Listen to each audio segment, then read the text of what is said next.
শর্মিষ্ঠা বলছি। গত 27শে আগস্ট ছিল গণেশ চতুর্থী। সেই উপলক্ষে আমি 26 তারিখ সন্ধ্যাবেলা চলে গেছিলাম মিষ্টি কিনতে। মিষ্টি মানেই হচ্ছে আমাদের গণেশ ঠাকুরের লাড্ডু আর মোদক। দেখুন কত রং বেরঙের মোদক সাজানো আছে। আর যোগবাজারে অন্য সময় থাকে ফাঁকা। 26 তারিখ দেখলাম যোগবাজারের অন্য রূপ। এখন অনলাইনের চক্করে লোকে বাজার হাট বিশেষ যায় না, সব বাড়ি বসেই। কিন্তু গণেশ পুজোর আগের দিন মিষ্টির দোকানে যা ভিড় ছিল কি আর বলবো। আমার বাড়ির পুজো, ছোটবেলা থেকে আমি খুব জানি না কেন গণেশ ঠাকুরের খুব ভক্ত। আর গণেশ ঠাকুর গিফট পেলে আমি এত খুশি হতাম। অনেকেই জেনে গেছিল যে আমি গণেশ ঠাকুরকে খুব পছন্দ করি এবং মানিও। তাই গিফটে গণেশ খুবই পেয়েছি, এখনো পাই। তার ফলে কি হয়েছে, আমার বাড়ি ভর্তি আমার গণেশ ঠাকুর। তাই গণেশ পুজোর দিন একটু নিজের মতো করেই পুজো করি। খুব যে আয়োজন সেটা নয়, যতটা নয় সেইটুকুনি। দেখুন আমার বাড়ির গণেশ ঠাকুরকে আমি কিভাবে পুজো করলাম। এবার আসি বম্বে গণেশ পুজো কেমন করে হয়েছে সে ব্যাপারে। আমি বোনকে বলেছিলাম, বোন তোদের ওখানে গণেশ পুজো কিন্তু মারাত্মক ভাবে হয়।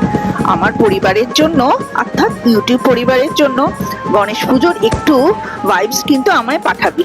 তো সেই মতো পাঠিয়েছে, অল্পই আমি আপনাদের সামনে তুলে ধরলাম। অন্যদিকে আবার মেয়েকেও বলে রেখেছিলাম, মেয়ে তো পুনে থাকে, আমার জন্য অর্থাৎ আমার পরিবারের এই ইউটিউব পরিবারের জন্য গণেশ পুজোর কিছু ক্লিপস আমাকে পাঠাবি।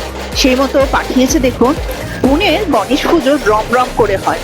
এই ছোট্ট বাচ্চাটার কামাল দেখুন, নিজে ঠিকমতো হাঁটতে পারে না, সে আবার এরকম ঢোল বাজিয়ে বাজিয়ে প্রসেশনে চলছে। আবার ক্লান্ত হয়ে পড়ছে বেচারা, আবার তাকে জলও দেওয়া হচ্ছে।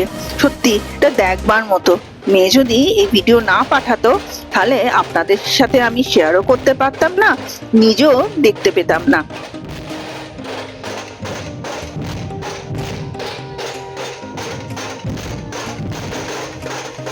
আজ 28 তারিখ। আপনারা ভাবছেন রাত 3:15 আমি কি করছি? উঠতেই হয়েছে। আজ সোমনাথ যাবে দিল্লি, আবার রাতেই ফিরে আসবে। আমি যেই শুনলাম ও দিল্লি যাচ্ছে, আমি আগের থেকেই বলে রেখেছিলাম পুনে আর বম্বের গণেশ পুজোর ভাইবস কিন্তু আমি পেয়ে গেছি। একটু দিল্লির যদি পারো আমার পরিবারের জন্য একটু ভিডিও করে এনো।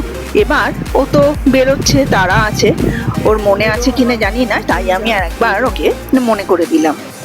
সোমনাথ ওইদিকে রেডি হচ্ছে, আর আমি সোমনাথ কি খেয়ে যাবে সেটা রেডি করে ফেললাম। আমার মোটামুটি সব রেডি হয়ে গেছে। চলুন একটু ছাদে যাই। নিঝুম রাতে ছাদটা কেমন লাগে দেখাই। আলো আর জ্বালাবো না, এই অন্ধকারেই একটু ছাদটা উপভোগ করি। এই সময় তো আর সব সময় ওঠা হয় না। দিল্লিতে গণেশ পুজোতে যাচ্ছ, যদি গণেশ ঠাকুরের কিছু মানে ওখানকার একটা ভাইবস নিয়ে আসতে পারো। সোমনাথ পুরো রেডি, এবার ওলা উবের ডাকবে। আর আমি যেহেতু বলেছিলাম দিল্লির গণেশ পুজোর কিছু ছবি ভিডিও আনার জন্য, সে বললে আমি চেষ্টা করব, কিন্তু কাজের চাপে যদি না হয়, কি যা পারবে কিছুটা ভাইবস যাতে আমার পরিবারের সঙ্গে আমি শেয়ার করতে পারি, অর্থাৎ আপনাদের সাথে শেয়ার করতে পারি, সেটাও আপনারা চেষ্টা করবে। যাই হোক, এবার নিচে নামার পালা। ওলা উবের ডাকা হয়ে গেছে, চলুন আমরা নিচে যাই।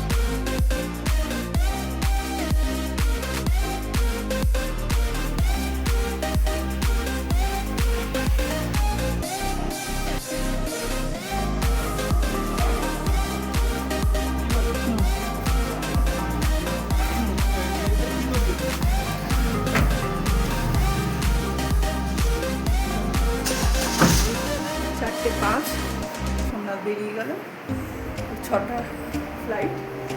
এবার আমি একটু ঘুম দিই, আর কি করবো।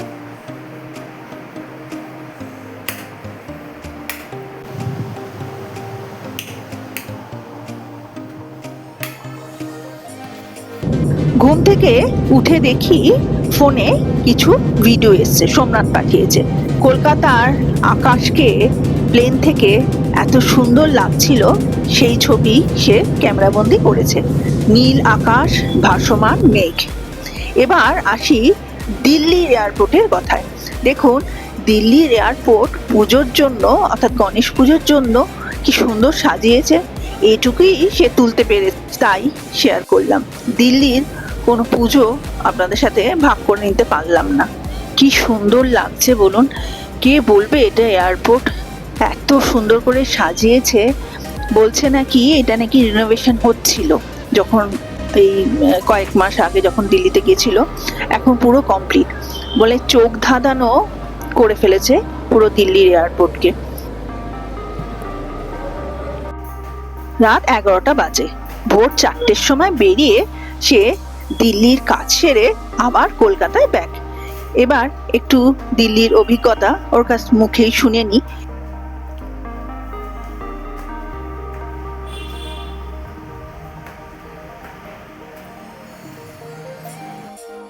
ঘড়িতে এখন রাত 11টা বেজে গেছে। সেই 3টে থেকে চলছে, আর শরীর দিচ্ছে না। মাঝখানে একটু ঘুমিয়েছিলাম বটে। এবার খাওয়া দাওয়া গরম টরম করে শুয়ে পড়ি। গরম করি খাওয়া। দিল্লি এয়ারপোর্ট দারুণ সাজিয়েছে।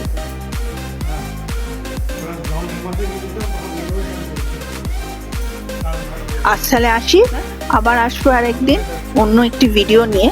সঙ্গে থাকবেন, সাথে থাকবেন, পাশে থাকবেন, আর সাবস্ক্রাইব করবেন কিন্তু। নমস্কার।